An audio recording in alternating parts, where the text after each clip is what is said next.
ICC সর্বশেষ প্রকাশিত র্যাঙ্কিংয়ে উন্নতি করেছেন বাংলাদেশের একাধিক ক্রিকেটার। সদ্য সমাপ্ত আয়ারল্যান্ডের বিপক্ষে 3 ম্যাচে টি-20 সিরিজে 2-1 ব্যবধানে জিতেছে টাইগাররা। সিরিজে ব্যাটে বলে আলোচনা ছড়ানো একাধিক ক্রিকেটার র্যাঙ্কিংয়ে উন্নতি করেছেন বেশ।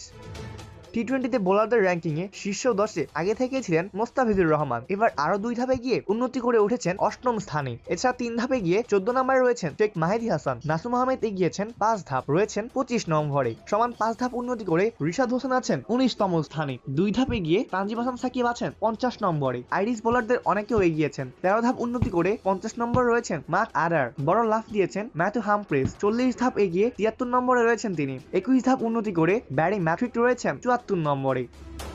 ব্যাটারদের র্যাঙ্কিংয়ে 1 ধাপ পিছিয়ে 19তম স্থানে রয়েছে বাংলাদেশের ওপেনার তানজিদ হাসান তামিম। তবে ওপেনিংয়ে সঙ্গী পারভেজ হোসেন ইমন 21 ধাপ এগিয়ে রয়েছেন 38 নম্বরে। 9 ধাপ পিছিয়ে সাইফ হাসান আছেন ইমনের পরেই, অর্থাৎ 39 নম্বরে। 5 ধাপ উন্নতি করে তাওহিদ হৃদয় রয়েছেন 42 নম্বরে। 3 ধাপ পিছিয়ে জাকের আলী রয়েছেন 88তম স্থানে। আইরিশ অধিনায়ক পল স্টার্লিং এগিয়েছেন 11 ধাপ, আছেন 50তম স্থানে। ব্যাটারদের র্যাঙ্কিংয়ে ভারতের অভিষেক শর্মা এবং বোলারদের র্যাঙ্কিংয়ে আরেক ভারতীয় বরুণ চক্রবর্তী তাদের শীর্ষস্থান এখনো ধরে রেখেছেন।